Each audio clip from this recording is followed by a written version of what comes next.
Berjumpa lagi dengan saya di Media ID. Pada kesempatan kali ini, saya akan menunjukkan kepada Anda atau teman-teman sekalian bagaimana cara mendownload laporan tahunan Bank Sentral Asia.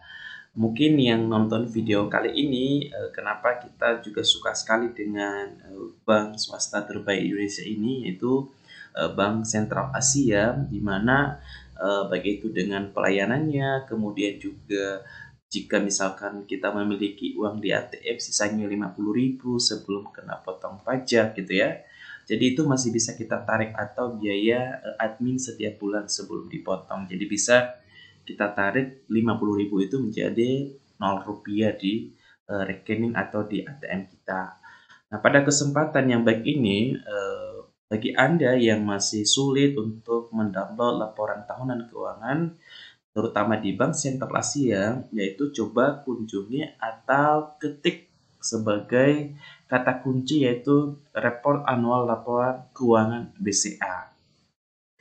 Kalau misalkan teman-teman sudah membuat kata kunci ini kemudian searching, maka di halaman pertama ini akan muncul laporan tahunan BCA, dan ini juga merupakan website resmi daripada Bank BCA. Kemudian kita login ya ke sana lagi.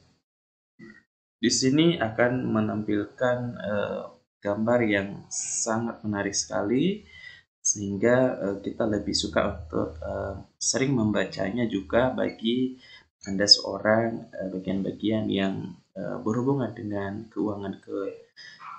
keuangan atau misalkan sebagai mahasiswa untuk mendapatkan laporan keuangan. Kemudian jika kita ingin mendownload laporan tahunan ya, terutama tahun 2021, dan di sini kita akan buka. Kita akan lihat seperti apa isinya. Biasanya laporan tahunan ini ya akan membuat laporan-laporan yang bukan hanya 1 tahun tapi beberapa tahun ya. Nanti kita akan scroll ke bawah ya. Ini temanya tahun 2021 ini misalkan Innovation and Collaboration for a Better Tomorrow. Jadi coba kita scroll ke bawah ya. Bagi Anda atau teman-teman pecinta daripada Bank Sentral Asia mungkin sangat menyukai dengan Bank BCA Asia. Kemudian nantinya kita akan ingin cari tahu tentang ikhtisar tentang laporan keuangan ya. Misalkan kita lihat daripada nilai ROA-nya, ini bagi mahasiswa akhir ya, menggunakan laporan keuangan sekunder ya, atau data sekunder, bukan primer. Di mana data-data itu data-data tersebut didapatkan dari laporan keuangan yang sudah dipublikasi oleh perusahaan. Kita coba scroll ke bawah ya. Kemudian teman-teman, jika Anda melihat ya berbagai di sini gambar-gambar yang menarik untuk kita bisa baca-baca untuk menambah wawasan dan edukasi kita.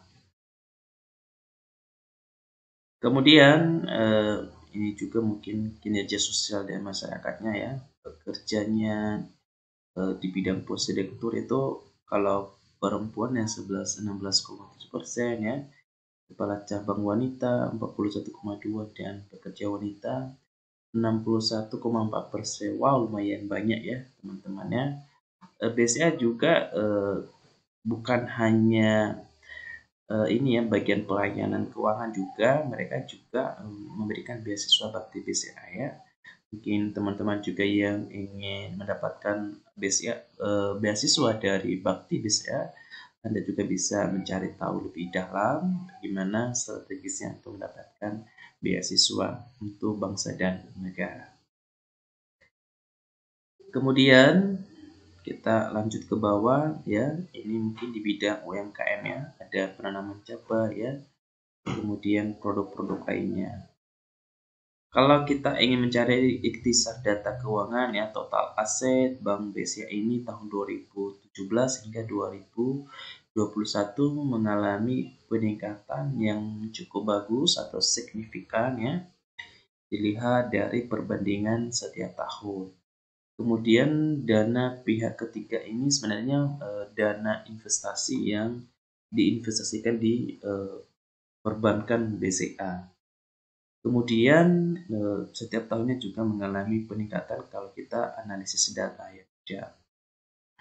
Kemudian total ekuitasnya ya, kemudian laba bersih ya. Ini bisa kita bandingkan apakah menurun atau naik, tapi rata-rata ini naik ya, yaitu ekuitas maupun laba bersih. Laba bersih ini jika kita bandingkan tahun 2020 ke 2021 itu mengalami penurunan ya. 2019 ke 2020 mengalami penurunan ya. Kemudian di tahun 2021 itu signifikan naiknya kurang lebih 4% dari tahun 2020. Kemudian margin bunga bersih atau sering disebut dengan NIM ya. Jadi bagi teman-teman kalau misalkan mencari NIM, kalau tidak ada bahasa net interest marginnya, yang mungkin bisa menemukan dengan kata-kata margin bunga bersih ataupun juga di laporan-laporan keuangan bank lainnya. Kemudian nilai LAR-nya, kemudian nilai ROA atau tingkat pengembalian atas aset yang disebut dengan return on asset. Kadang-kadang yang kita kenal di laporan keuangan atau sedang menulis skripsi itu hanya ROA atau return on asset. Tapi kita harus menganalisis dulu apa sebenarnya arti daripada ROA itu merupakan tingkat pengembalian atas aset. Kemudian juga di sebelah kanan ada tingkat pengembalian atas ekuitas ya, atau yang disebut dengan return on equity atau yang disingkat dengan ROE. Jadi di sini kita bisa bandingkan teman-teman antara 2017 hingga 2021. Ini juga bisa langsung kita copy paste data-data ini untuk diolah menggunakan software statistik seperti SPSS. Kemudian untuk lebih lengkapnya lagi ya, ikhtisar data keuangan ini Anda bisa melihat total asetnya ya dari 2021 hingga ke tahun sebelumnya sampai tahun 2017. Kemudian total liabilitasnya,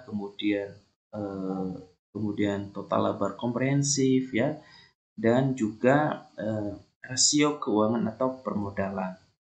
Kemudian ada rentabilitas, kualitas aset, dan juga nilai beban operasi terhadap pendapatan operasional. Ini sering juga digunakan untuk menganalisis data atau menganalisis kinerja perbankan. Dan itu nanti tergantung teman-teman mau sesuai dengan judul yang sedang ditulis atau yang sedang dikaji.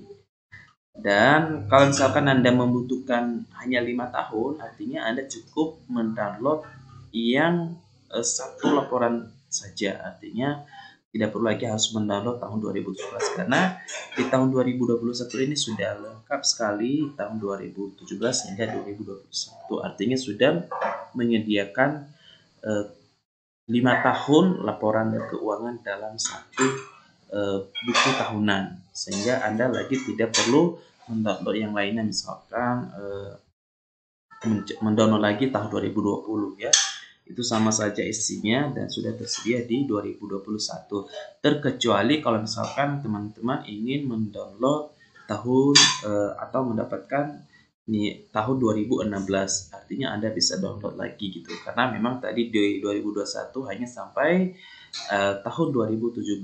Kalau mendownload yang lainnya bisa kita download lagi. Nah, mungkin kira-kira demikian cara mendapatkan laporan tahunan Bank Sentral Asia, lebih mudah, lebih gampang ya untuk mendapatkannya di website bca.co.id. Terima kasih, semoga video kali ini dapat membantu teman-teman dalam mendapatkan laporan keuangan. Sampai ketemu di next video. Terima kasih, selamat berjumpa di video seterusnya.